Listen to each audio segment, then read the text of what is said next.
बिलासपुर नाम के गांव में एक औरत रहती है जिसका नाम बिमला था। बिमला बहुत कंजूस और खुदगर्ज इंसान थी। सिर्फ पैसों के बारे में ही और अपने बारे में ही सोचती थी। बिमला को गांव वाले कंजूस औरत के नाम से जानते हैं। बिमला अपने परिवार वाले को भी ठीक से खाना नहीं खिलाती है। उसका बेटा है एक रमेश। बिमला दहेज के चक्कर में रमेश की शादी करा देती है। अंजलि नाम के एक औरत से रमेश की शादी हो जाती है। दहेज में रमेश को 2 लाख रुपया और एक नया पलंग मिलती है। अगले दिन बिमला अंजलि अपने पलंग पर सोई होती है, तभी बिमला अंजलि से कहती है, अरे माँ जी आइए ना, बोले कुछ काम था। काम तो था, मैं यही कहने आई थी कि इस नए पलंग को ज्यादा इस्तेमाल मत करो। मतलब पलंग तो सोने के लिए ही होता है, इस्तेमाल करने के लिए तो होता है। ज्यादा इस्तेमाल करोगी तो ये पलंग जल्दी पुराना हो जाएगा, टूट जाएगा। सुनो बहू, इस घर में मैं जो कहती हूँ वही सबको सुनना पड़ता है। मेरे साथ बहस मत करना। आज से तुम दोनों जमीन पर सो जाना, जमीन पर बहुत अच्छी नींद आती है। ये बोल करके बिमला वहां से चली गई। फिर अंजलि ने सोचा, अरे ये क्या बात हुई, अच्छा खासा पलंग रहने के बावजूद जमीन पर सोना होगा। हे भगवान, कितने कंजूस घर में आ गई मैं। रमेश को आने के बाद अंजलि ने रमेश से सब कुछ कहा। फिर रमेश कहता है, कहा, क्या करूं अंजलि, माँ ऐसी ही है, बिल्कुल कंजूस। उन्हें बोलकर भी कोई फायदा नहीं होगा, फालतू का बहस होगा। उससे अच्छा है हम जमीन पर ही सो जाते हैं। माँ को तो अब बस स्वयं भगवान ही ठीक कर सकते हैं। बिमला कृष्ण जी की बहुत बड़ी भक्त है। बिमला कृष्ण जी की मूर्ति को अपने घर में रखती है। बिमला हर रोज कृष्ण भगवान को पूजा करती है और कृष्ण भगवान से धन और दौलत पैसा मांगती है हमेशा। कृष्ण जी, मुझे और ज्यादा पैसा दीजिए, और ज्यादा। ऐसे ही बिमला पूजा कम और ढोंग ज्यादा करती है। घर में कुछ अच्छा बनने भी नहीं देती है। एक दिन जब अंजलि घर में पनीर बना रही थी, तभी वहां बिमला जा करके अंजलि के हाथों से पनीर का पैकेट छीन लेती है और फिर कहती है, अरे अरे, ये क्या, घर में पनीर कहाँ से आया? बोला है माँ जी, बहुत दिन हो गए कुछ अच्छा खाना नहीं खाया।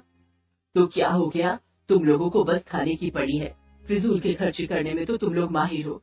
कोई जरूरत नहीं है पनीर बनाने की, सिर्फ दाल चावल बनाओ। दाल भी ना हो तो चलेगा, सिर्फ चावल खा लेंगे। बिमला अंजलि के हाथों से पनीर ले लेती है और दुकान अंजलि दाल चावल बनाने लगती है। बिमला जाकर दुकान में पनीर वापस कर देती है और उसके बदले में पैसे ले लेती है। फिर अंजलि अपने नसीब को मन मन ही में खोपने लगती है। जी, ये किस कंजूस के पल्ले पड़ गई मैं, अब मेरा क्या होगा? बिमला किसी को घरों में फल खाने नहीं देती है, लेकिन खुद फ्री में फल खाने की सोचती है और फिर से वो बाजार जाती है और कहती है, घूमती है। ये अंगूर अच्छे हैं क्या? हाँ हाँ, बहुत अच्छे हैं, एकदम ताजा। यकीन ना हो तो खा के देखिए। बिमला 4-5 अंगूर खा लेती है और फिर कहती है, छी छी छी छी, ये तो बिल्कुल ही गंदे हैं, मुझे नहीं चाहिए। ऐसे ही बिमला फलों की दुकान पर जाती है और फ्री में फल खाने लगती है। एक दिन बिमला पूजा कर रही होती है, तभी एक उसके द्वार पर गाय आती है और अंजलि देखती है तो एक रसोई से एक रोटी ला करके गाय को खिला देती है। फिर तभी बिमला देख लेती है, फिर अंजलि को डांटने लगती है और कहती है, ये क्या, रसोई से रोटी चुराकर तुम इस गाय को खिला रही हो? तुम्हारी हिम्मत कैसे हुई इस तरह एक रोटी बर्बाद करने की? बर्बाद कहाँ किया माँ जी, एक गाय को ही तो खिलाया। गाय को खिलाने से कृष्ण भगवान भी तो खुश होते हैं। बहुत बड़ी बड़ी बातें करने लगी हो तुम। एक तो रसोई से चोरी करती हो, ऊपर से जबान भी लड़ाती हो। आज से तुम्हारा खाना बंद, आज तुमको मैं खाने ही नहीं दूंगी।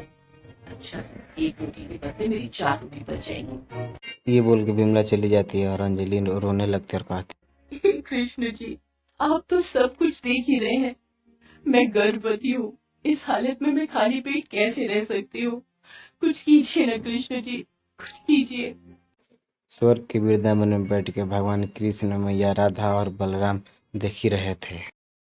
कान्हा, तुम देख रहे हो ना तुम्हारी भक्त कितनी कंजूस है। हाँ कान्हा, उसकी कंजूसी की वजह से सब लोग परेशान हैं।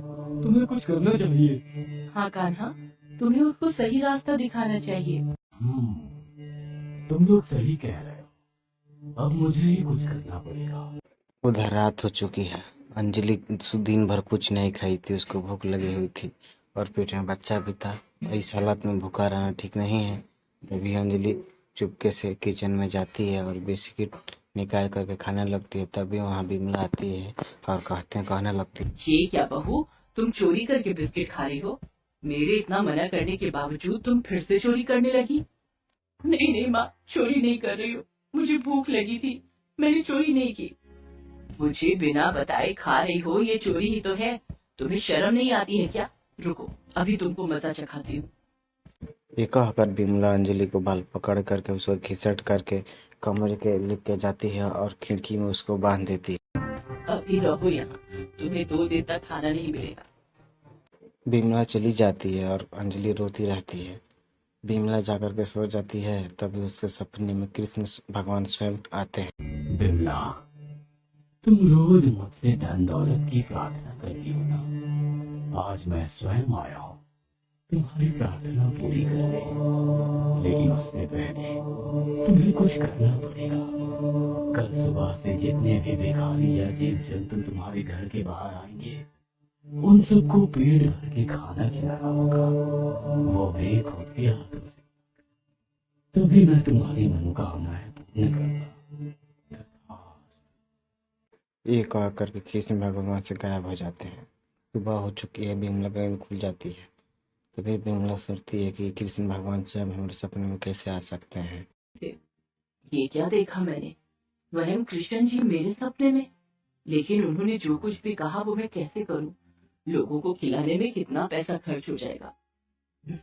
मगर मैं कर भी क्या सकती हूँ? स्वयं कृष्ण जी की बात मैं टाल तो नहीं सकती। और कितने ही भिखारी या जीव जंतु आएंगे, ज्यादा से ज्यादा 2-3। और होता भी वैसा ही है। थोड़ी देर बाद बिमला को घर के बाहर 2 भिखारी और भिखारन भीख मांगने चली जाती है और एक गाय भी वहाँ पे चली आती है। कुछ खाने को मिलेगा माँ जी? बहुत भूख लगी है। हाँ हाँ, यहीं बैठो, मैं अभी खाना लेकर आती हूँ। बिमला मन ही मन ये सोचकर खुश होता है कि 3 लोग ही आए हैं और एक गाय आई है, तो ये कितना लोग खा जाए। बिमला खाना बनाने लगती है और खाना बना करके चारों को खिला करके। खाना बहुत स्वादिष्ट था, मगर हमारा पेट नहीं भरा। क्या आप थोड़ा और ला सकती हैं? क्या मुसीबत है, कृष्ण जी ने कहा है कि पेट भर खिलाना होगा। ठीक है, तुम लोग बैठो, मैं अभी खाना लाती हूँ। बिमला फिर से खाना लेकर आती है, वो चारों खा लेते हैं, लेकिन फिर भी उन लोगों का पेट नहीं भरता। वो लोग फिर से खाना लाने के लिए कहते हैं। बिमला फिर से खाना लेकर आती है, फिर से चारों खाते हैं, लेकिन उन लोगों का फिर भी पेट नहीं भरता है। घर का सारा खाना खत्म हो जाता है। फिर कहती है, और कुछ लाइए ना माँ जी। वो गाय भी सर हिला के कुछ लाने के लिए कहती। हे भगवान, घर का सारा खाना तो खत्म हो गया, अब दुकान से कुछ खरीद कर लाना होगा। बिमला बाजार से फिर से खाने का सामान खरीद के लाती है और अपने हाथों से बना कर उन चारों को खिलाती है, लेकिन फिर भी उन लोगों का पेट नहीं भरता और घर का सारा पैसा और खाना भी खत्म हो जाता है। बिमला उन लोगों के सामने हाथ जोड़ करके बैठ जाती है और कहती, क्षमा कर दीजिए मुझे, मेरे पास और कुछ नहीं है। खाना पैसा सब कुछ खत्म हो गया है। मैं कृष्ण जी की बात नहीं मान सकी। माफ कर दीजिए मुझे, मैं आप लोगों को पेट भर कर खाना नहीं खिला सकी। ये बोलते हुए बिमला रोने लगती है और फिर उसके सामने एक चमत्कार हो जाता है। तीनों लोग अंतर ध्यान हो गए। बदले में उसके सामने कृष्ण भगवान, राधा मैया और बलराम। बिमला, तुझे और रोने की कोई आवश्यकता नहीं है। मैं इतनी देर से तेरी परीक्षा ले रहा था। तूने मेरी बात मानी और सभी को पेट भर के खिलाने की कोशिश की।